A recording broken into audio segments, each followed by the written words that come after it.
Seja bem-vindo ao Direito 4.0. Eu sou Gustavo Miranda e neste podcast converso com as pessoas que estão transformando o direito por meio da inovação, criatividade e tecnologia. Legal Design e inteligência artificial são dois dos temas que mais se ouve falar atualmente no direito. Por um lado, isso é muito positivo, porque demonstra que as pessoas estão muito empolgadas com o impacto que essas áreas irão causar. Por outro, muitas informações acabam sendo irreais, sensacionalistas ou imprecisas. Isso faz com que conseguir separar o que é só hype do que é informação verídica e relevante se transforme em um desafio muito grande. Ninguém melhor do que o Alexandre Zavaglia para nos ajudar nessa tarefa e esclarecer os principais pontos desse debate.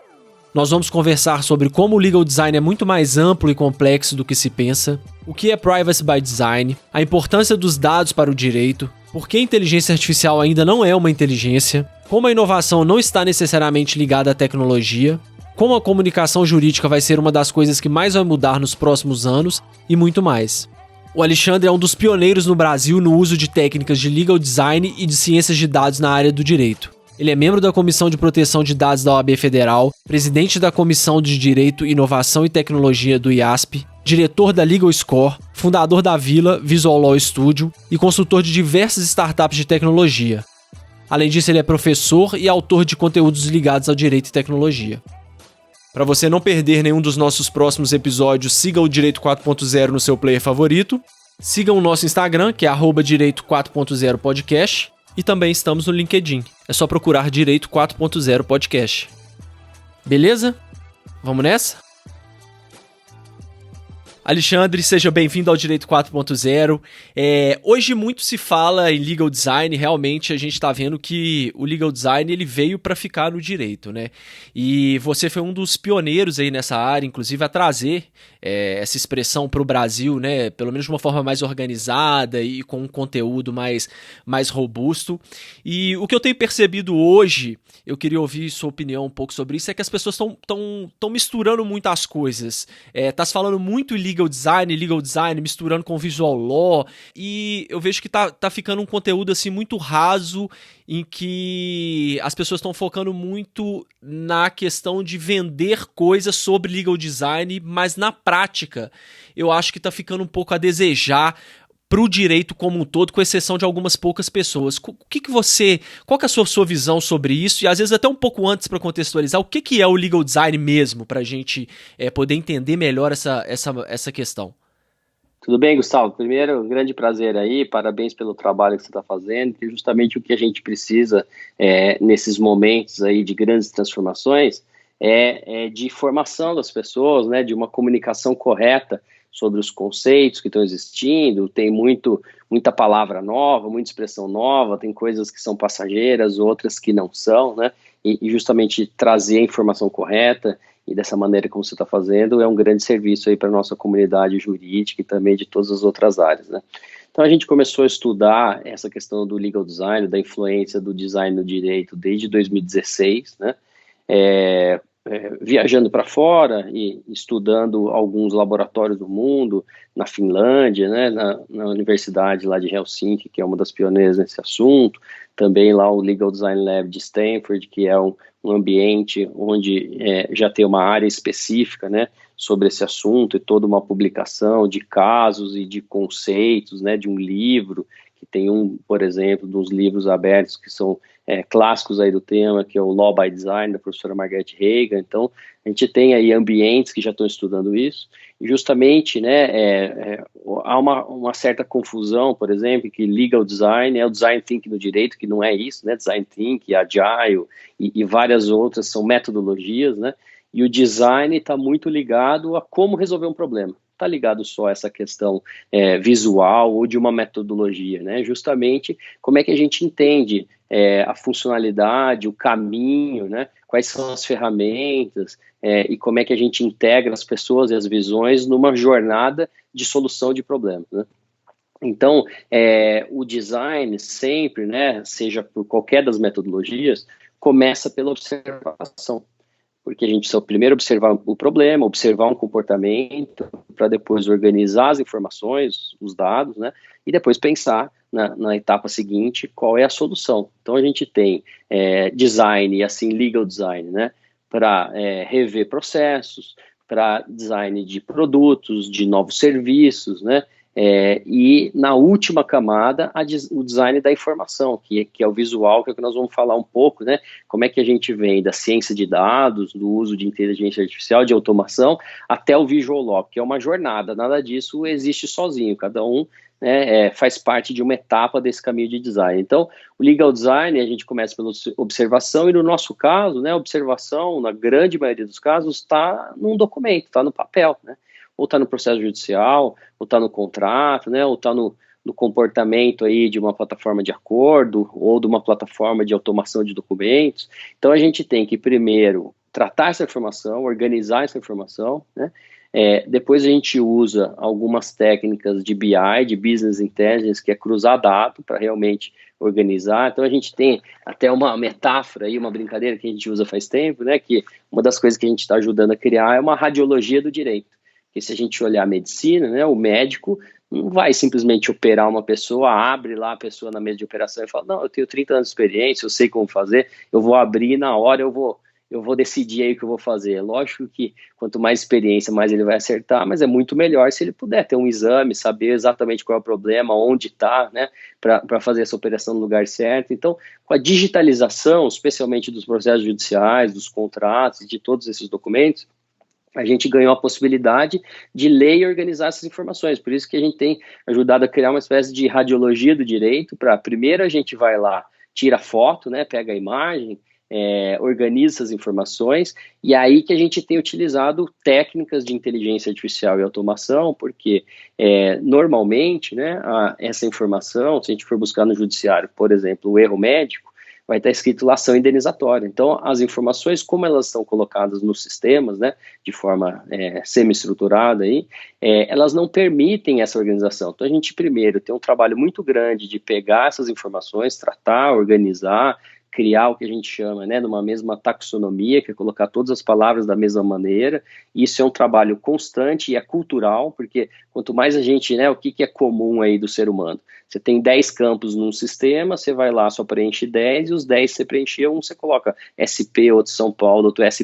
Paulo, e a hora que você vai fazer uma pesquisa, né, pelos meios mais tradicionais aí de buscadores de palavras, você tem uma grande dificuldade de saber exatamente quantos processos você tem em São Paulo. Então a gente tem uma questão cultural, né, de sempre nos preocupar a colocar as palavras da mesma maneira dentro de um sistema. Quando isso não acontece, a gente tem que ir lá tratar, e é muito trabalhoso fazer isso, porque tem muita gente que fala assim, os robôs fazem tudo, ele vai lá, já sabe toda a informação. Isso não é verdade, quem trabalha com isso sabe, às vezes são meses para você tratar informações aí de um determinado caso, ou de um determinado setor, né? Então, uma vez que a gente usa, né, tanto inteligência artificial, quanto automação, para buscar as informações e tratar, daí que a gente começa a olhar, por exemplo, nos processos judiciais, quantos processos tem daquele assunto, onde estão, qual é o valor de acordo por cidade, por juiz, né, valor de condenação, quanto tempo demora um processo. Então, só depois que a gente faz esse trabalho é que a gente pode compreender e entender um pouco melhor o que fazer. Então, a gente criou uma metodologia, né, de trabalho que começa, então, no dado bruto, depois o BI, que a gente organizando a informação, e aí a gente cai no design da solução, o que fazer com isso, né? E daqui a pouco a gente fala alguns casos aí para vocês entenderem. Então, o que a gente faz com isso? E depois, na última camada, como é que a gente entrega a informação? Porque a gente está vendo cada vez mais, né, que praticamente a grande maioria das pessoas que a gente se relaciona não são da área do direito. Então, obviamente que é diferente a maneira como eu vou entregar uma informação para um juiz, para um promotor, para um delegado, do que a gente vai criar um contrato para se relacionar, por exemplo, com um prestador de serviço, ou uma informação para um consumidor, que não entende aí essa linguagem jurídica. Então, como é que a gente adapta a linguagem para cada persona, né? Como é que é a expressão que o design utiliza, e como é que a gente adapta imagens, infográficos, como a gente tem visto aí, que é um movimento que aconteceu principalmente nos jornais, né? Cada vez os jornais trazem mais essa questão de informação baseada aí em infográficos, em imagens. Então isso tem ajudado muito a compreensão das coisas dentro dessa nova cultura. Então tudo isso é que compõe o design. Então muita gente está olhando o visual law, por exemplo, como um fim em si mesmo. Você pega lá um contrato, deixa ele mais bonito, mas não é isso, né? Você tem que pegar a informação, organizar a informação, decidir qual é a finalidade, por que você vai mudar, o que vai ajudar, porque sempre que a gente fala em inovação, a gente tem que pensar, primeiro, que que problema eu quero resolver, e segundo, qual é a meta que eu vou atingir, porque a inovação ela só existe se ela traz um resultado mensurável, né? Isso é clássico aí dos conceitos de design. Então, o design é todo esse processo, e cada uma dessas fases aí compõe essas métricas e esse projeto para a gente conseguir atingir esses resultados. Muito bom. Eu acho que isso você tocou nesse ponto que é o ponto fundamental que as pessoas eu vejo estão esquecendo, que design é resolver problema. Às vezes as pessoas estão fazendo esse caminho e essa metodologia, né, que você desenvolveu e sintetizou muito bem, que primeiro são os dados, depois a analytics ou business intelligence, depois o design da solução e depois o visual law, porque às vezes as pessoas estão fazendo o caminho contrário, né? Pegam um contrato e falam assim, como que eu deixo esse contrato bonito? E não é assim. Qual é o problema que você está tentando resolver, ou então se apegam muito à questão da tecnologia, né? E a tecnologia nem sempre, às vezes, é a solução para resolver determinado problema. É isso aí, porque às vezes, né, você vê, tem um caso clássico do TSE, que fez um convênio com a Receita Federal, o TCU, etc., para pegar fraude em eleição, né? Então você vê, tinha lá um Excel em um órgão falando quem faleceu, um Excel no TSE falando quem doou para a eleição. Então um simples cruzamento falou, olha, 250 pessoas falecidas doaram para a eleição. Isso é fraude.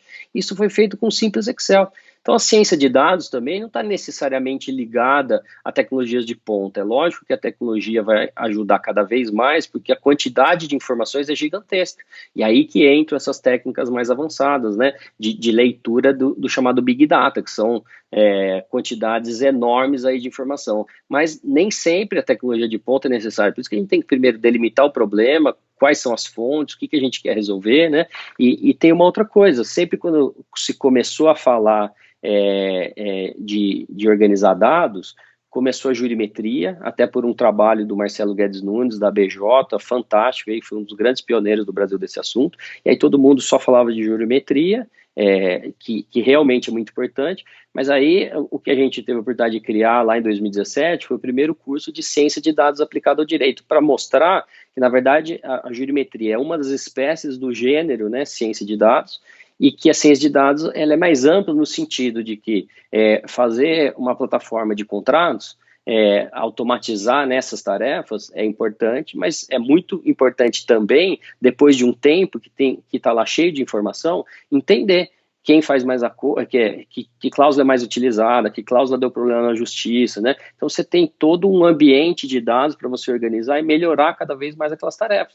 Mesma coisa a plataforma de acordo, né? Você pode fazer os acordos, isso ajuda muito, mas depois de um ano você conseguir começar a olhar para trás e entender o que funcionou, o que não funcionou, por região, qual a característica de advogado, de pessoas. Então, o exemplo clássico disso o processo judicial é um processo de automação. Você pega todos os atos aí do processo, coloca dentro de um workflow do sistema e ele vai andando ali, né? O impulso oficial hoje é dado aí pelo sistema, conforme um ato acaba, vai pelo seguinte, mas você pode ter todos esses atos aí muito bem organizados e acontecendo no sistema e não fazer nada com os dados. Por isso que automação e ciência de dados, né, são coisas diferentes, obviamente que muito interligadas, mas às vezes até os times de TI são diferentes, quem trabalha, né, com automação, de processos, etc., não necessariamente a mesma pessoa que trabalha com ciência de dados e com essas técnicas mais avançadas aí de inteligência artificial, etc.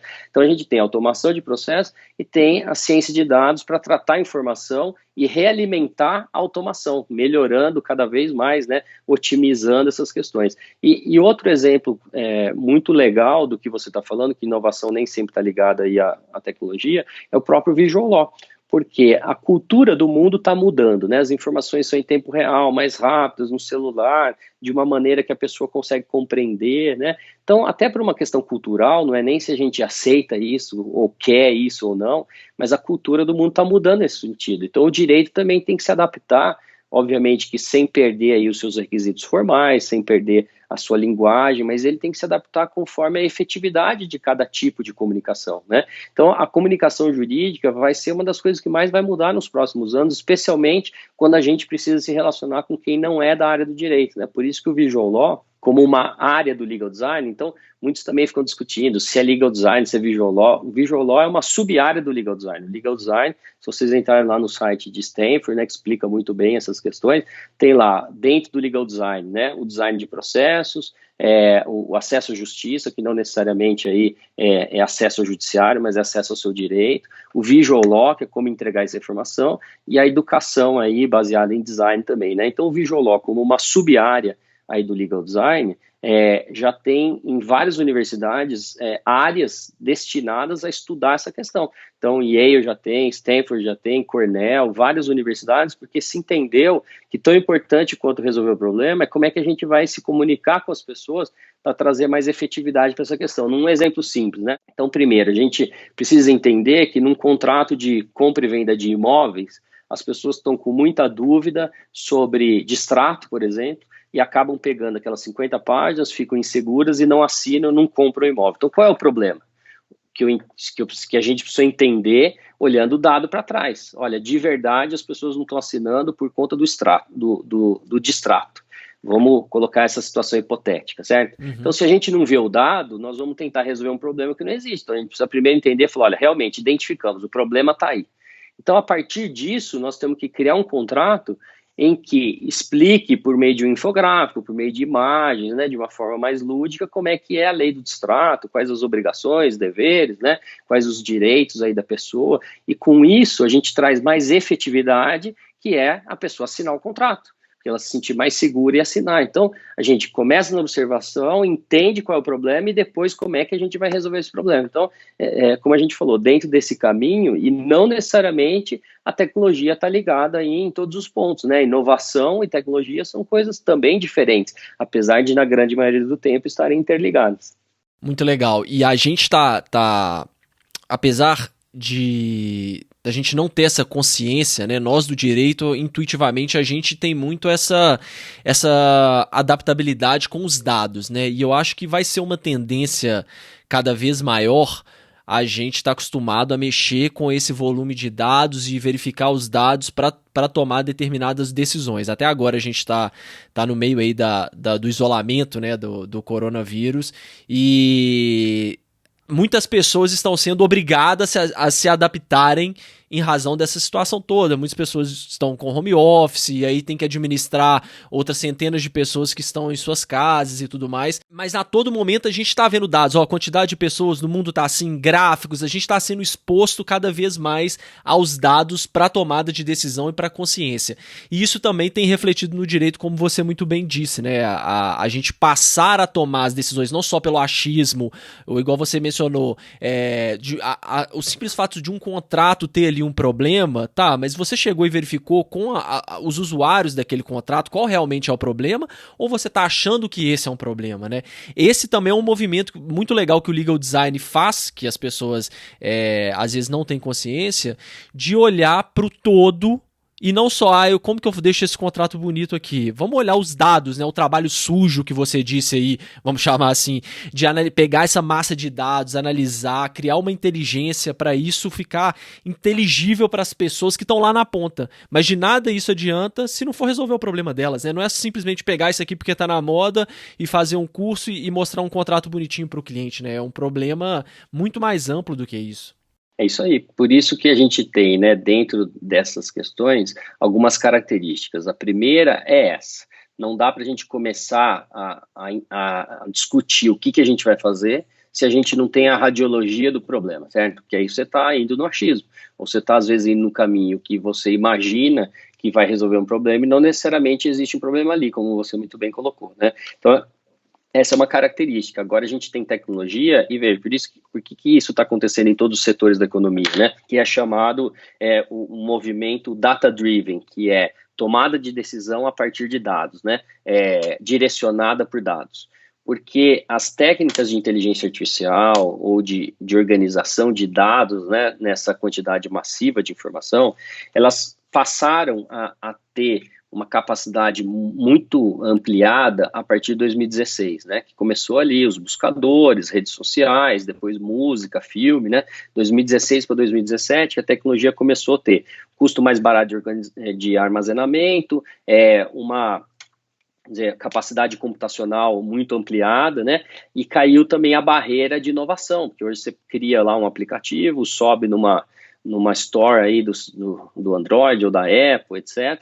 E aí você usa uma nuvem, né, escalonável aí de alguém, que hoje você tem 10 clientes, amanhã você tem 1.000, então você também não precisa investir em computador, etc., para você ter sua própria infraestrutura para fazer isso. Então, essa característica toda, né, permitiu também mais a tecnologia de leitura de dados não estruturados, que é voz, imagem, aquilo que estava perdido aí em milhares de informações na internet. Então, as pessoas, desde 2017, começaram, de fato, a aplicar em outros problemas, da área da saúde, da área do direito, né, e isso evoluiu bastante.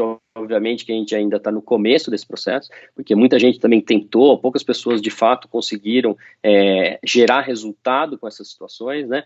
Então vocês lembram, em 2017, você pegar para trás, todo mundo falou, não, o mundo vai acabar em 6 meses, o robô vai fazer tudo, e nós estamos em 2020, as coisas ainda estão começando. Então, nada tudo, obviamente a gente está no mundo exponencial, as coisas acontecem rápido, mas a gente ainda está no início do processo, e a inteligência artificial, por exemplo, não é uma inteligência ainda. O que ela entende? Padrão do passado.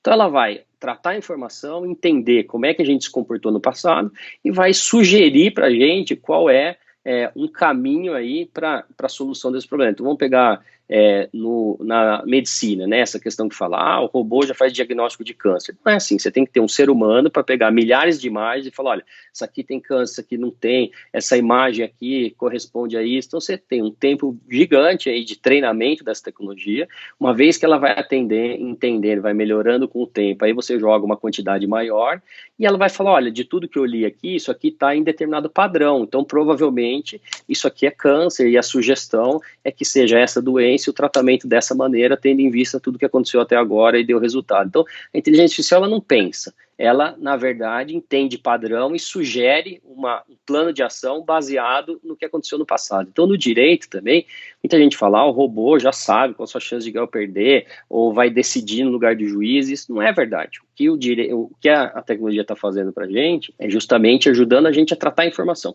Então, se a gente pegar um exemplo do poder público, que é o Vitor lá, aquele sistema do Supremo, né? O que ele está fazendo? O Supremo tem milhares de processos e ele precisa classificar quais são do mesmo tema para entender se é aplicável ou não, por exemplo, o Instituto da Repercussão Geral, né, que é aquele que você escolhe um leading case, já que tem milhares de processos sobre aquele assunto, você decide um e depois se aplica a todos os outros. Então, a grande dificuldade é que você tem vários funcionários que demoram muito para ler, identificar o tema. Então, a tecnologia do Supremo está fazendo isso, ele está clusterizando, né, quer dizer, ele está agrupando esses temas, e obviamente que não são todos, eles escolheram aqueles que são mais comuns, porque demora para treinar, para isso funcionar, e a partir disso está falando, olha, esses aqui são dos mesmos temas, e até sugerindo qual é uma fila aí para decidir com base nos problemas sociais. Então, a tecnologia não está decidindo, ela está ajudando a gente a tratar a informação. Então, quem de fato trabalha com isso sabe, né, que hoje a gente tem feito trabalhos aí muito legais, e isso, dando um exemplo prático aí, que são alguns casos que a gente pode contar, sempre conta aí nas aulas, nas palestras, né, um caso da área da saúde, que existiam milhares de processos para concessão de remédio que não era autorizado pela Anvisa. Então, às vezes, né, você consegue uma liminar do juiz, etc., aquele remédio, e esse remédio pode trazer uma insegurança muito grande para a pessoa, para a saúde dela, etc., e também, né, para o mercado, cada dia você tem que pagar um remédio que você não conhece, etc., o que custa milhares e tal. Então, tinha milhares de processos sobre isso, mas como é que estava no judiciário? Obrigação de fazer, ação indenizatória, você não tinha exatamente a noção, e nem o judiciário, de quantos processos tinha nesse assunto. Então, nós fomos contratados aí em parceria com empresas de tecnologia para fazer um estudo de quantos processos tinham disso no Brasil. A gente conseguiu mostrar efetivamente, né? E aí até que ela sempre pergunta, né? Como é que a gente começa? Como é que a gente faz? É viável financeiramente ou não? E aí que entra o design também, até da construção desse tratamento do dado. Então, a gente falou, olha, se a gente fizer o Brasil inteiro, vai demorar, vai custar caro, então vamos escolher 2 estados aí, Rio e São Paulo, que provavelmente tem o maior número de casos, e para esse efeito de mostrar o requisito objetivo, né, esse caso foi no STJ, do IRDR, que é o recurso repetitivo, talvez mostrando só 2 estados já era o bastante, e de fato aconteceu isso. Então, tinha lá 20 mil processos nesses 2 estados desse tema, e esse trabalho como uma radiologia, né, mostrou, olha, existe mesmo problema, só nesses 2 estados são 20 mil processos. Então, a gente entendeu o problema, e agora, o que fazer com isso? E aí a empresa decidiu, né, tinha um caso para ser julgado lá no STJ, decidiu fazer um pedido ativo aí, né, mostrar a importância de se afetar o tema, usando esse estudo como base. Então esse estudo não falou quem ia ganhar ou perder, ou que o judiciário deveria decidir de determinada maneira, ele sempre falou, olha, aqui está o problema, exatamente uma radiologia, né, e aí o judiciário decidiu afetar o tema, e depois decidiu, inclusive, a favor do setor, mas veja, o nosso estudo não falou nada disso. Então, isso demonstra, né, em casos práticos, primeiro, a gente tratou o dado, entendeu a informação, depois no design, né? O que a gente vai fazer com isso? Decidiu fazer com isso, pediu um pedido ativo para o STJ de RDR, que até foi o primeiro caso do Brasil efetivo de um RDR baseado, né, que teve apoio aí de um estudo de inteligência artificial, e depois como é que a gente entrega essa informação, porque normalmente a gente entregava essa informação em 50 páginas de memorial, concorda? E aí, isso foi entregue em uma única página, obviamente que a parte jurídica não, mas a parte do estudo em uma única página, olha, tem 20 mil processos nesses 2 estados, e isso já satisfaz o requisito objetivo do tema, né? Então, esse caso, ele é um conceitual muito legal, porque ele mostra desde o dado bruto, o tratamento do dado, o design da solução, e depois como entregar a informação e o resultado final, que é o tema sendo afetado aí, né, pelo Instituto do Recurso Repetitivo. Então, isso que é o legal design. E aí, como eu te disse, né, muita gente fica muito ligada a processo judicial, a contrato, que é aquilo que fica famoso mais rápido, né? Mas tem uma área nova que a gente tem trabalhado muito agora, que é a produção de dados. Então, tem uma nova área de produção de dados chamada Privacy by Design. Por quê? Se o dado vazou ou se a pessoa usa o dado errado, aquilo já aconteceu, não tem mais como voltar para trás, o dano já está lá. Então, o que a gente tem que fazer no caso de produção de dados? Desenvolver sistemas, lembra que a gente falou lá no legal design, né, que é design de sistema, de novos serviços, né, etc. Então, assim, aqui é design de produtos, de sistemas, né. Então, a gente tem que ajudar a desenvolver o sistema que mostra para a gente onde é que está o dado, como é que ele está, desde a segurança da informação, né, para que ele é usado, qual a base legal. Então, a gente está ajudando a construir sistemas, então a gente vai lá, entende o sistema da pessoa, mesma lógica, né? Olha, aqui você tem os seus gaps, seus buracos, aqui você não tem segurança, aqui você tem um monte de sistema que você não consegue tratar o dado, então a gente precisa migrar aí para um data lake que a gente consegue ter uma visão em tempo real, aqui você precisa colocar os seus riscos, controles, salvaguardas, e aí você vai construindo um sistema de uma maneira em que ele te permite essa governança e ao mesmo tempo também, né, a adequação aí a essa nova lei que agora vai entrar em vigor, segundo aí as últimas decisões aí do Congresso em janeiro. Então, produção de dados também tem legal design, nesse caso do sistema, né, para adequação à lei. Então, o legal design, ele é um ambiente aí muito amplo que está sempre ligado, como a gente falou aqui, à solução de um problema. E esse problema pode ser em qualquer área, pode ser na área criminal, pode ser na área tributária, pode ser na área civil, pode ser em relacionado a contrato, a produção de dados, a contencioso. Então é sempre esse olhar, pega o dado bruto, organiza, decide o que fazer e depois como é que a gente entrega a informação aí para o destinatário final. Muito legal. E essa sua visão ela é muito interessante porque ela é muito mais realista e muito mais prática, né, do que a gente vê geralmente sendo propagado por aí, que tem aquela coisa meio sensacionalista do que a inteligência artificial vai pegar os dados, vai decidir, não vai. E é muito legal você trazer isso para a realidade. Olha, a inteligência artificial não vai decidir nada, ela vai te ajudar a organizar essa informação, a tratar essa informação para que o advogado, nos exemplos que você deu no médico, enfim, passem a tomar decisão de acordo com o que com a capacidade humana daquelas pessoas ali, né? A inteligência artificial não é para substituir o advogado, a gente já falou isso várias vezes no podcast também. Você acha que em algum momento, porque hoje a gente já tem pelo menos algumas decisões sendo pelo menos abarcadas pela inteligência artificial para auxiliar juízes, né?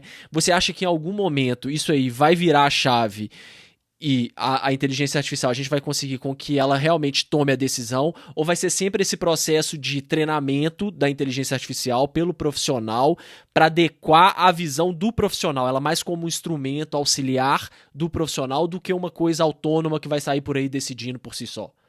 Eu acho primeiro que a decisão de tudo isso é sempre do ser humano, até onde a decisão, a inteligência artificial vai. Mas na minha visão, por exemplo, a inteligência artificial nunca vai poder dar uma sentença, porque é um ato privativo do juiz, certo? E há uma confusão muito grande a hora que um documento automatizado sai lá em um segundo, dizendo, a tecnologia em um segundo, inteligência artificial produziu esse documento. E não é verdade. Quem produz é o ser humano. Primeiro que, como a gente falou, o que ela faz é entender padrão do passado. E uma característica muito legal é que essa tecnologia permite individualizar a sua experiência. Então é a mesma coisa, o Netflix seu é diferente do meu, o seu Spotify é diferente do meu, porque ele aprende com o jeito que eu gosto, com o meu padrão de comportamento, com meus hábitos de música e assim por diante, né? Então isso também pode acontecer com os juízes, né? Ela sugeriu uma decisão conforme aquilo que o juiz normalmente decide naquele caso. Então vamos entender aí primeiro. Os estudos internacionais relacionados à inteligência artificial sempre falam o seguinte, olha, quanto mais objetivo, né, a decisão, e no caso do direito, né, quanto mais objetiva a subsunção do fato à norma, quer dizer, a aplicação da norma para aquele caso, mais vai ter tecnologia. Quanto mais subjetivo, mais fatos, etc., menos vai ter tecnologia. Então essa é uma primeira característica que a gente precisa entender. Então pensa bem, né, o que é uma multa de trânsito num radar aí eletrônico? Você tem uma regra jurídica que é aquela via, você só pode passar 60 por hora. Se você passou a 70, você tem uma sanção que é aplicada, porque ele é objetiva, está lá, você tem a prova que você passou e você tem a sanção na hora, concorda? Isso já está acontecendo, mas quem tomou essa decisão, quer dizer, a modelagem disso é do ser humano, o ser humano que decidiu que uma vez que você passar acima de 60 por hora, a multa é aquela. Então não é o robô que está dando a multa, concorda? É o ser humano. A gente só automatizou essa tarefa conforme a decisão do ser humano. Então, Exatamente. Pensa no caso do juiz, né? Imagina, num caso hipotético também, só de direito, que um juiz acha que toda mudança na Previdência é inconstitucional porque é direito adquirido. Vamos imaginar aqui essa situação, certo? Você só pode mudar para frente e não para trás. Não estou dizendo que é a minha opinião, estou dizendo num caso hipotético aqui para a gente fazer um exercício juntos. Uhum. Então, aquele juiz sempre vai julgar inconstitucional qualquer tipo de mudança para trás da Previdência, certo? Então, aquela decisão é dele, concorda? Concordo. Agora, você pega a tecnologia, vai lá e clusteriza, fala, olha, esses casos aqui com certeza são de previdência quando a pessoa já estava aí trabalhando ou já tinha garantido o seu direito e isso mudou no tempo, certo? Então, o que a tecnologia pode fazer? Pegar aquela decisão do juiz e aplicar naqueles casos. Então, a hora que a tecnologia vai lá, clusteriza e aplica, em um segundo sai para o juiz, olha, a sua sentença sugerida para esse caso é essa, todo mundo fala, a inteligência artificial fez isso. Mas não é a inteligência artificial, é a modelagem, a decisão é do juiz, ele que definiu aquela regra, e aquela regra foi automatizada, e em segundos aquilo acontece. Então, o que a gente precisa entender é que há uma diferença, né, entre a tecnologia e o que a gente chama de modelagem, que é a gente criar regras na tecnologia. Então, vou dar um outro exemplo de política de acordo, por exemplo. Então, você imagina o seguinte, você estudou quanto tempo demora um processo, qual é o valor ideal de condenação ou de acordo no tempo, por cidade, por tema, etc. Você foi lá, fez todo esse book de variáveis, certo? E aí você decidiu, dentro do design, quais temas são elegíveis para acordo, quais não são. E aí você criou uma regrinha, olha, que o robô vai perguntar, esse caso é elegível para acordo? Sim ou não? Porque o algoritmo é um caminho, concorda? Não, então acabou ali. Sim, é elegível para acordo. Então vai para a segunda pergunta. Qual o valor ideal para esse acordo? Olha, se esse processo demora 20 meses, acordo ideal, lá nos 20 meses é 1.700, qual é o valor presente líquido, né, que a gente chama de VPL, ou seja, como é que esse valor presente agora, seria 1.200, então abaixo de 1.200 pode fazer o acordo. Então, a hora que vem em um segundo essa regra, por exemplo, para o saque, né, ou para uma plataforma de acordo, ou mesmo para o advogado terceirizado, que fala, olha, pode fazer o acordo e qualquer acordo abaixo de 1.200 você já pode fazer. Então, pensa que alguém criou essa regra, alguém estudou o caso, alguém criou essa árvore de decisão, então não é a tecnologia que decide, né? Então essa questão, por isso que todo mundo pergunta, o advogado precisa aprender a programar? Eu acho que não, pode ser para quem poucos casos aí que querem ser mais avançados nisso, ou é legal você aprender o básico para a gente poder se relacionar nesse time multidisciplinar. Mas o que a gente tem que aprender de fato, no nosso caso, é fazer a modelagem. Como é que a gente tem a ideia do passo a passo, como é que se cria um algoritmo para a gente poder conversar com o pessoal da tecnologia e falar, olha, busca esse dado, esse, cruza um com o outro, vamos criar essa regra aqui para automatizar e depois você vai cada vez mais me trazer aqui de forma automatizada a sugestão do que a gente faz. Então, essa que é a prática, né? Essa modelagem. Então, pensa de volta aí para a medicina. Então, o que a medicina conseguiu no tempo? Criar indicadores, né, que internacionalmente a gente chama de KPIs. Então, você já tem lá glóbulos brancos, de tanto a tanto é normal, triglicérides, de tanto a tanto é normal. Então, primeiro, no direito, nós não temos indicador ainda consolidado que nem a medicina, concorda? Uhum. Então, ainda vão anos para fazer isso. Então, todo mundo fala quando fala que a tecnologia está pronta para fazer, não é verdade, porque nós não temos nem dado para ela funcionar correta ainda, concorda? Nós vamos ter ainda anos de todo mundo trabalhando para a gente organizar os dados, para a gente criar esses KPIs, esses indicadores, né?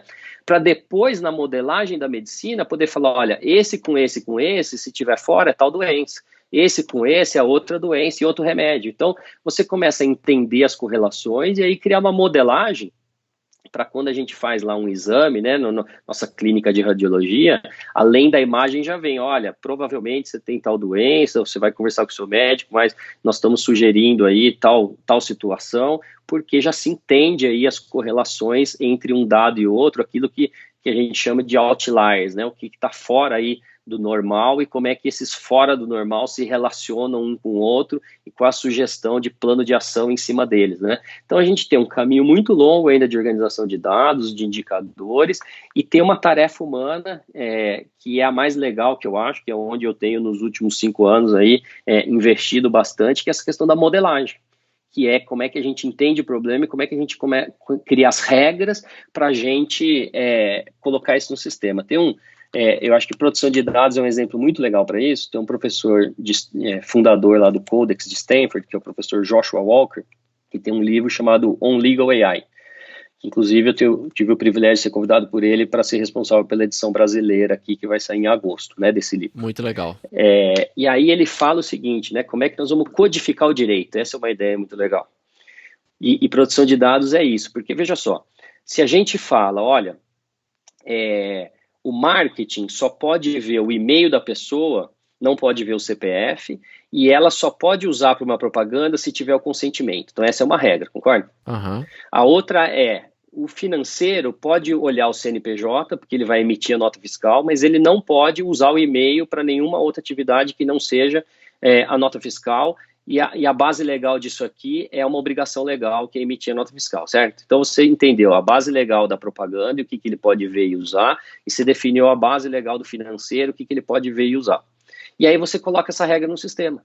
E aí, ou seja, nós estamos codificando o direito no sistema, certo? Quem que definiu tudo isso? Um advogado. E a hora que a pessoa do marketing vai usar e quer acessar o CPF, o que o sistema vai falar para ela?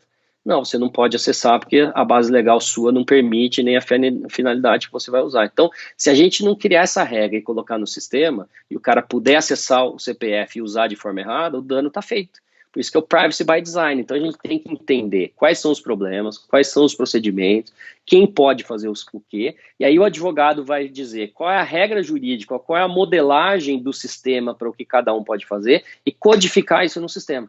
E a partir disso nós vamos ter a garantia que a lei vai ser cumprida, porque o próprio sistema não vai deixar as pessoas utilizarem de forma diferente, entendeu? E mais uma vez, não é o sistema que está decidindo tudo isso, é um ser humano que criou a regra, que entendeu o problema, que entendeu a base legal, né? Então são essas coisas na prática aí que a gente tem vivido aí nos últimos anos, participando de projetos muito legais e sendo um observador privilegiado desse movimento aí, com muitas empresas de áreas diferentes, então tem sido realmente um momento histórico aí muito legal para a gente poder viver e acompanhar tudo isso acontecendo, né?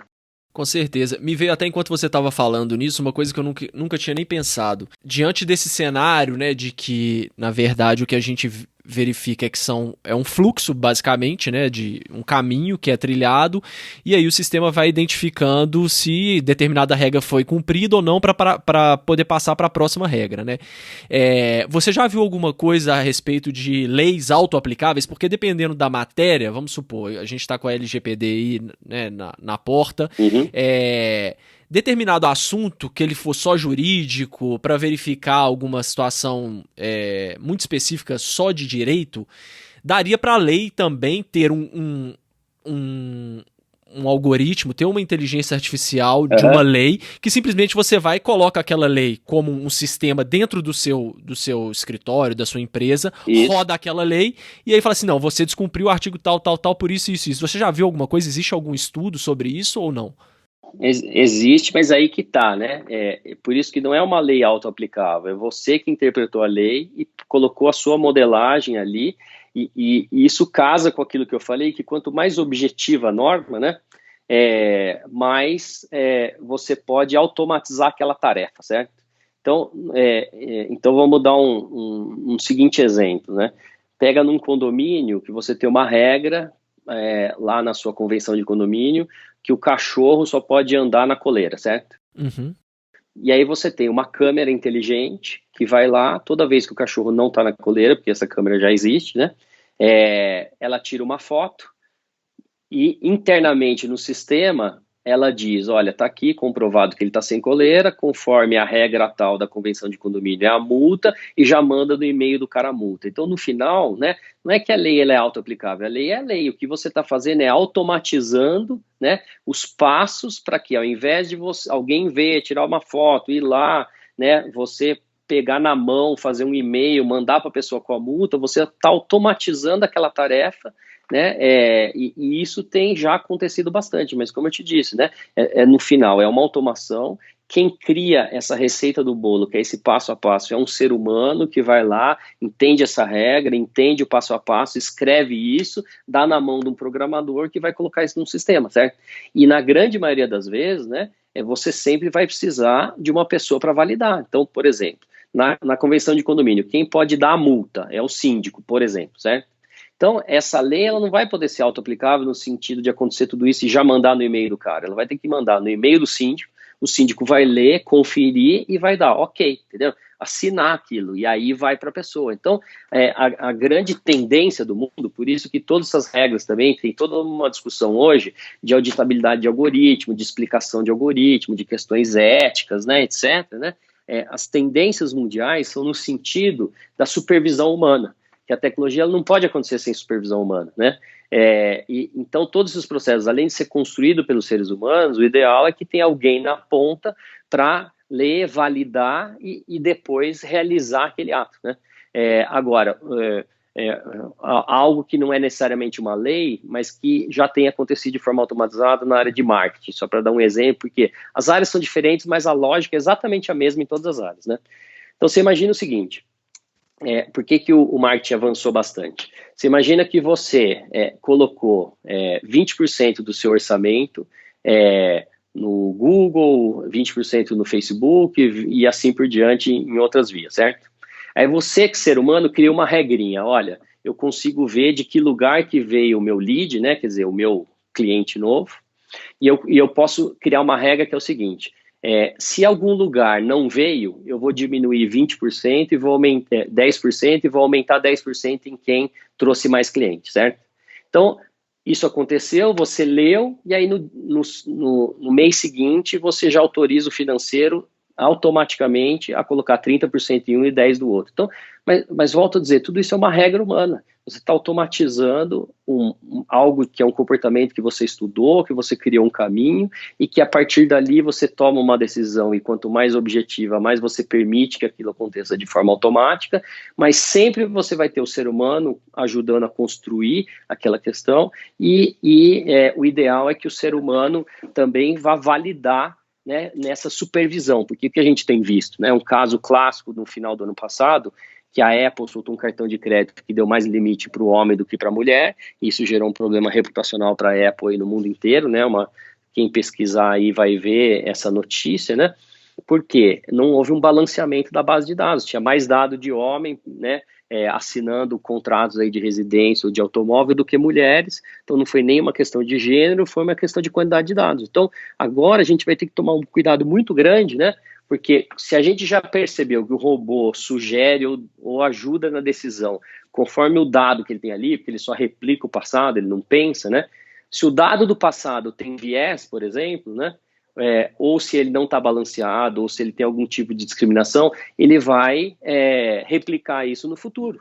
Então, a tendência da jurisprudência mundial, inclusive, é no sentido de que a responsabilidade civil vai estar muito ligada a quem treinou a máquina, quem supervisionou o banco de dados, porque a hora que der a resposta errada, né, é a pessoa que não tomou os cuidados necessários para trás. Então, por isso que eu acredito, por mais que a tecnologia vai avançar bastante, que essa supervisão humana sempre vai ser necessária, e é por isso até que essa semana foi criado um grupo de estudos de governança de dados e regulação de algoritmos lá na FGV São Paulo, no CEP, né, que é coordenado pelo Alexandre Pacheco e pela Marina Pfefferbaum. Eu fui convidado para ser coordenador desse grupo, e é um assunto tão novo, né, e com tantas variáveis no mundo inteiro discutindo essas questões, que a gente trouxe um time de primeira aí, de pesquisadores, de pessoas de mercado, para a gente começar a analisar isso, porque tive a oportunidade de ir no último Web Summit lá em Portugal, né?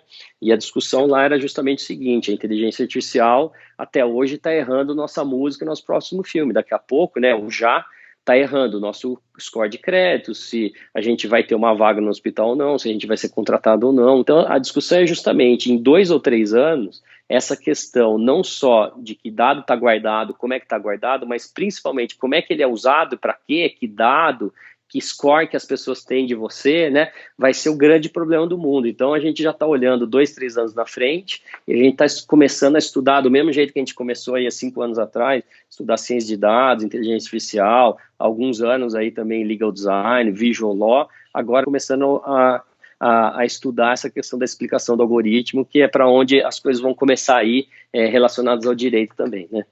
E só para as pessoas também entenderem, em algumas aulas e palestras sua, você dá um exemplo muito interessante que é, por exemplo, a inteligência artificial tendo que escolher, você tem lá uma UTI, você tem uma capacidade limitada de pacientes, qual paciente que você vai priorizar para determinado leito, né? Como que a gente vai se posicionar em razão dessas decisões? Quais vão ser os limites jurídicos que a gente vai ter e os desafios em razão disso daí?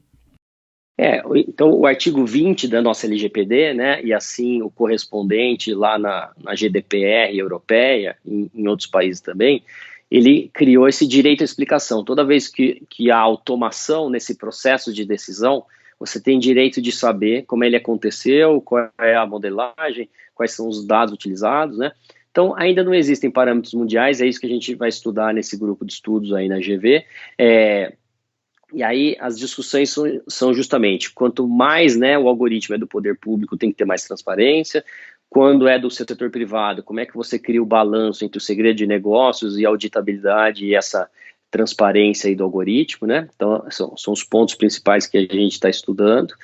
Outro ponto é essa questão do black box, que são esses algoritmos, né, que tomam a decisão, você não sabe exatamente como aconteceu. Então, obviamente que a tecnologia tem aí as suas limitações para entender esse passo a passo, mas o fato é que os algoritmos vão ter que ser construídos de maneira diferente, ao menos para dar respostas parciais, para a gente entender ao longo do caminho, para a gente conseguir auditar essas bases de dados, quais foram utilizadas, quais têm viés, quais não têm, né? Então, a gente, justamente por isso que isso está ligado a essa disciplina chamada Privacy by Design, porque a gente vai ter que olhar tudo isso antes e pensar como é que a gente vai responder o dia que a pessoa perguntar. Então, nesse exemplo da UTI, né, tem um estudo muito legal publicado no Brasil, pela USP, outro pela UFRJ, por exemplo, que mostra o seguinte: primeiro, é a mesma coisa do design, é o que nós estamos falando, né? Começa na observação do dado, depois como é que a gente faz, depois como é que a gente entrega a informação. Então, esse direito à explicação também está muito ligado a essa mesma metodologia. Então,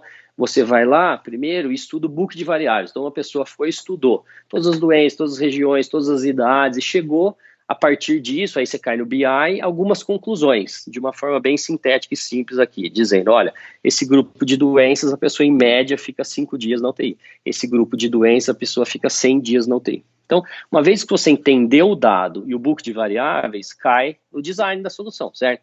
E aí é uma decisão humana, não é decisão do robô. E aí, quem nós vamos privilegiar?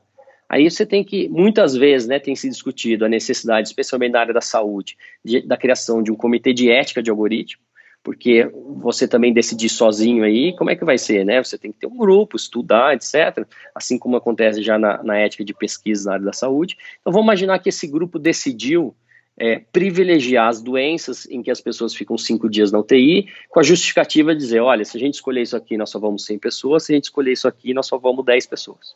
Então, essa é uma decisão humana. Então, uma vez que você criou esse caminho, que é o algoritmo, entender as doenças, qual é a decisão e depois quem vai ser escolhido, você vai ter que explicar para quem não foi escolhido. Então, você imagina a dificuldade de uma dessas 9 pessoas das 10 que não foram escolhidas para a vaga e alguma delas vier a falecer, a família vai lá e fala, olha, por que o meu ente querido não foi escolhido? E aí você vai ter que explicar, porque a lei agora vai determinar. Então, todas aquelas decisões que todo mundo tomava e ninguém perguntava, agora você está obrigado por lei a explicar se aquilo se automatizar, certo? O que vai acontecer naturalmente daqui para frente cada vez mais em tudo.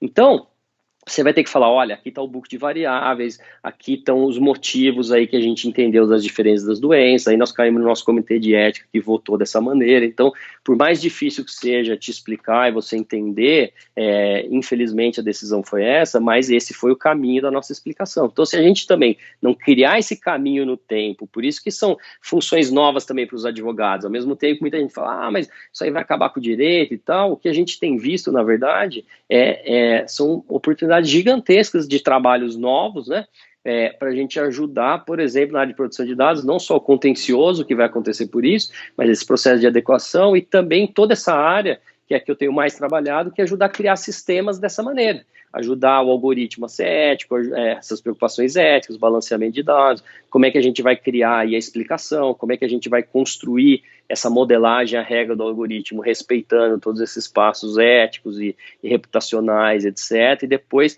já deixar a resposta pronta para o dia que a pessoa quiser saber sobre isso, você já está preparado, porque não vai adiantar também você chegar no dia e querer achar que você vai fazer tudo isso naquele momento que a pessoa quer a resposta. Então, se a gente não começar a pensar isso desde agora, né, vai ser muito difícil também trabalhar esse tema aí no dia a dia. Por isso que a gente não tem uma cultura de prevenção, mas tudo que é relacionado à produção de dados e direito de explicação de algoritmo e tudo, tem um componente aí preventivo muito importante, porque depois que aconteceu o dano não tem como voltar para trás, e a gente tem que ter um tempo para criar todas essas estratégias, às vezes demora 6 meses, 1 ano, 2, para criar toda essa organização de sistemas e tal, para isso funcionar da maneira correta, entendeu?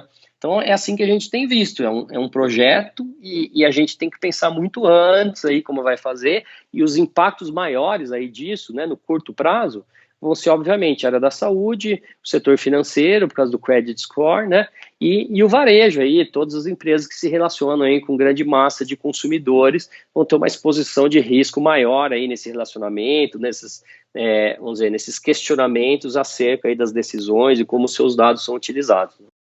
Já até teve, se não me engano, foi um processo, acho que já é público também, que se não me engano foi da Decolar, que teve uma ação civil pública a respeito de preço com base em localização geográfica, né? Isso. Então, esse é um caso clássico também, né? Assim, um dos primeiros casos, porque a gente teve a oportunidade de organizar um curso junto com o ITS, né? Sobre o primeiro curso de Direito da Inteligência Artificial, né? E aí a gente estava discutindo muito essa questão da inversão do ônus da prova, né? Porque, veja, normalmente o consumidor, quando ele não tem como provar, né, existe essa exceção que é a inversão do ônus da prova. Então, no caso de sistema, de algoritmo, de decisão, né, tomada de forma automatizada, muito provavelmente o consumidor nunca vai conseguir provar. Então, o que vai acontecer na grande maioria dos casos? Vai acontecer a inversão do ônus da prova, certo? E se a empresa não estiver preparada para provar que ela não agiu daquela maneira, ou que ela tomou todos os cuidados e tal, quando você não consegue provar, quem que perde? Quem não provou, certo? Então, a gente tem uma discussão aí já há algum tempo também dessa questão da inversão do ônus da prova e como a gente vai usar os sistemas para provar que a gente não fez. Então, o caso do Decolar é um dos primeiros casos em que houve essa inversão do ônus da prova e o juiz determinou que a empresa juntasse aos algoritmos e provasse que ela não agiu daquela maneira. Então, é um caso paradigmático aí mesmo desse movimento, e é por isso que demonstra cada vez mais que isso aconteceu 1 ano antes da lei, né? Você imagina quando a lei estiver em vigor. Então, muita gente fala das multas, etc., mas a gente acredita que o caminho até é outro. É o compliance, né, das grandes empresas que vão obrigar a agir dessa maneira, e assim o compliance em cascata, quem vende para ela vai ter que estar compliance, né? A outra questão é justamente essa questão reputacional, processos judiciais, né? M&As, que é a hora que você vai comprar uma empresa, você tem que saber qual é o risco do que você está comprando. Então, existem muitos fatores de riscos relacionados aí ao uso de dados e, obviamente, as multas vão ser importantes, mas os reflexos vão ser grandes. Então, a gente tem que trabalhar a prevenção. Excelente, Alexandre. Para a gente já ir finalizando aqui, circulou até essa semana na internet uma brincadeira que mostrava uma pergunta assim, né? Quem que acelerou a transformação digital na sua empresa? Aí tava lá, letra A, não lembro de cor agora. Equipe de TI, letra B, equipe de Agile, letra C, o CEO, letra D, o coronavírus, né? E aí a resposta certa era o coronavírus. Então a gente tá vendo que nós fomos obrigados a fazer essa aceleração dessa transformação digital por causa da situação do coronavírus. E tudo isso, às vezes, que se fala, inteligência artificial, árvore de decisão, algoritmo, parece que é uma coisa muito distante, mas a gente está vendo que é uma coisa que vai ficar cada vez mais próxima. O que disso dá para se aplicar agora, assim, uma questão mais prática? Para escritórios grandes é fácil de perceber, que aí tem verbas para, né, até para desenvolver uma equipe interna e tal, mas escritórios pequenos e médios, o que dá para ser feito de imediato para entrar nessa aceleração da transformação digital? Olha, a primeira questão é organizar as informações internas e os canais de relacionamento com os clientes, né?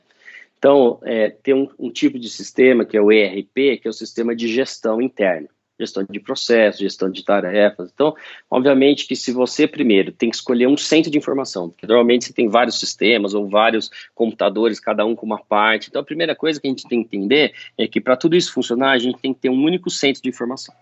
Então, se é para começar por alguma coisa, o correto é começar por um sistema de gestão para você juntar todos esses ambientes e problemas e o que você faz, né, nesse sistema, e começar a entender que tratar dado é uma questão cultural e às vezes não é um investimento muito grande de dinheiro, é um investimento de cultura das pessoas, de como é que a gente vai alimentar esse sistema, porque se o dado estiver lá correto, se ele estiver em vários campos organizados, né, e se tiverem todos os problemas lá, fica mais fácil de a gente entender o que a gente precisa fazer, quem são os nossos clientes, né, quem são os nossos clientes principais, quais são os problemas dele. Então, ontem mesmo eu estava numa discussão aí com pessoas aí que são ligadas a consultorias de grandes escritórios e também pessoas de grandes escritórios.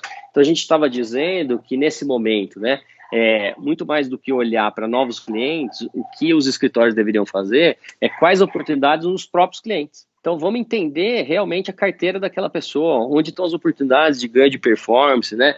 De ajudar processos internos para evitar motivo recorrente, de entender quais são os reflexos desse contexto que nós estamos vivendo para minimizar aí, né, as consequências para a empresa ou como agir da forma correta. Então, primeiro, organizar as informações dentro de um único sistema e em segundo plano, tanto para utilizar, né, seja automação de contratos, plataforma de acordo, um chatbot ou inteligência artificial, é começar pequeno e pensar grande.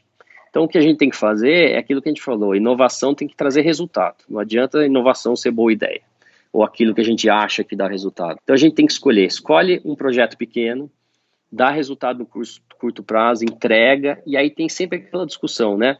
Vale a pena desenvolver internamente, contratar de fora. Então, a não ser que você seja um escritório muito grande, normalmente não vale a pena você desenvolver nada internamente, porque a tecnologia muda muito rápido, né?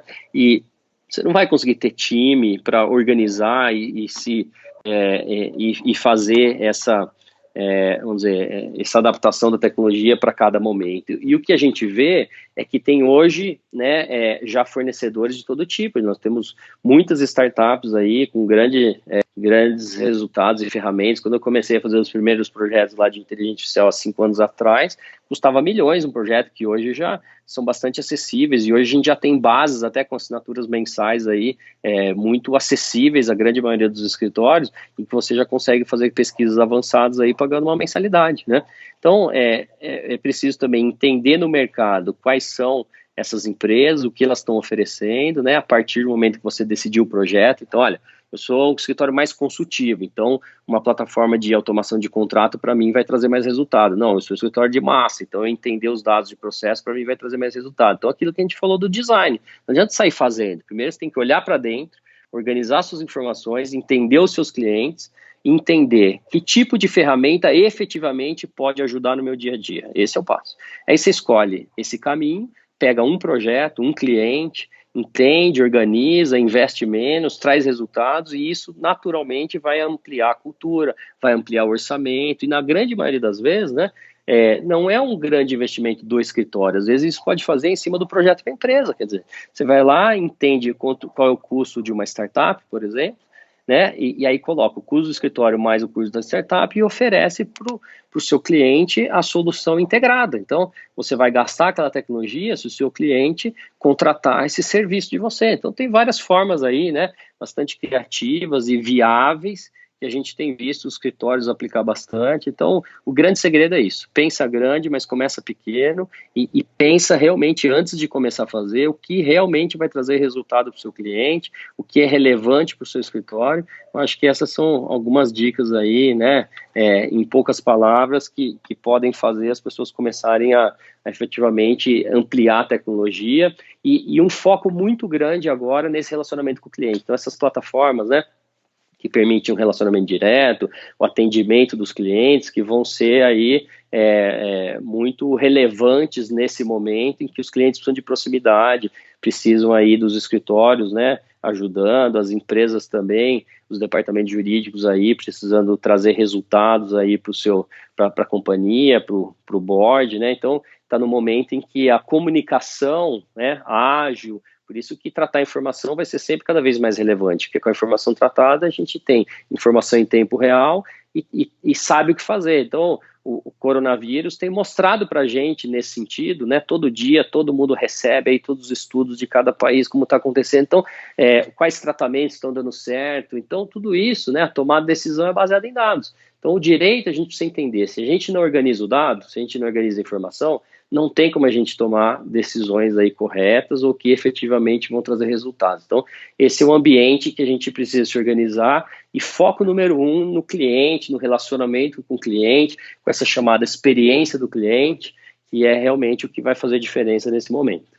E tem algum livro, palestra, algum material que você indicaria para quem ficou interessado sobre inteligência artificial, legal design? Você já até falou aí do On Legal AI do Joshua Walker e o da Margaret Hagan também. Tem mais algum outro que você indicaria? Eu vou colocar os links aqui na descrição do... Tem um artigo que eu tive a oportunidade de escrever para o Conjur, né, que fala um pouco sobre os últimos 3 anos, que é ciência de dados e inteligência artificial no direito, em 2 partes, né, que explica um pouco o que a gente falou aqui, e tem várias palestras e eventos que a gente participou, a maioria deles abertos aí para a internet, que explicam um pouco mais esses conceitos, e nós estamos num momento de muitas lives e muitos webinars, né, então a gente tem que aproveitar um pouco esse conteúdo aberto, mas a grande questão é que é uma jornada de formação, e a gente entender que são novas habilidades, novas tendências, todo dia muda, então hoje a gente sabe tudo, amanhã a gente não sabe nada, então é uma jornada de a gente começar a entender primeiro, né, e aí com uma visão do advogado, que não precisa ser programador, né, entender um pouco, estudar noções básicas aí de ciência de dados, noções básicas do que é inteligência artificial, noções básicas aí dessa metodologia e o que é, né, legal design, entender, tem o site da B2L, que é a Associação Brasileira das Lawtechs e Legal Techs, que tem lá o radar, entender quais são os tipos de empresa, o que cada uma faz, né, para entender quais são as tecnologias disponíveis, entender essas metodologias de planejamento estratégico e novos conceitos aí de CX, né, que é o Customer Experience, que é essa tendência também do mundo, desse relacionamento aí muito próximo, com cuidado muito grande com o cliente, e isso também é uma tendência do direito, porque querendo ou não, né, nossa cultura, ao longo do tempo, era uma cultura muito focada no processo e que demora muitos anos, né? Então, é uma cultura diferente do que está acontecendo nesse mundo. Então, a gente tem que entender que a gente precisa agora ter respostas mais rápidas, né? Tem que ter um contato mais direto e próximo com o cliente. Então, isso vai mudar bastante. E a forma de comunicação, que é essa linguagem, que é essa nova área também do legal design, que é o visual law. Acho que esses são os conceitos e hoje a gente tem muito material aberto de tudo isso na internet, de grande qualidade, grandes universidades com seus repositórios aí de material. Então, acho que a dica é procurar por esses temas que vocês vão achar de cada tema aí, muitos materiais relevantes abertos aí na internet. E quem quiser te acompanhar nas redes sociais, quais que você mais usa? Eu uso o LinkedIn, então pode acessar aí no LinkedIn. As outras eu não uso, justamente que a gente tem aí uma preocupação com proteção de dados, com a intimidade, então eu sou um pouco mais recluso aí nesse sentido, gosto bastante de relacionamento, então eu escolhi o LinkedIn, que é uma rede mais profissional aí, mas estou sempre muito à disposição de todos aí que quiserem trocar ideias e a gente também sempre aprende muito com as aulas e com o relacionamento aí com todo mundo. Excelente, Alexandre. Então, mais uma vez, eu queria te agradecer por participar do Direito 4.0, viu? E eu que agradeço aí, te parabenizo, porque realmente é uma missão, né? Trazer pessoas, levar essas notícias corretas, os conceitos corretos tenho certeza aí que também é um empenho pessoal muito grande para isso acontecer, então a gente admira quem faz, e você tem feito muito bem, parabéns, um grande abraço a todos e até a próxima. Valeu, Alexandre, muito obrigado, viu? Até o próximo episódio, pessoal.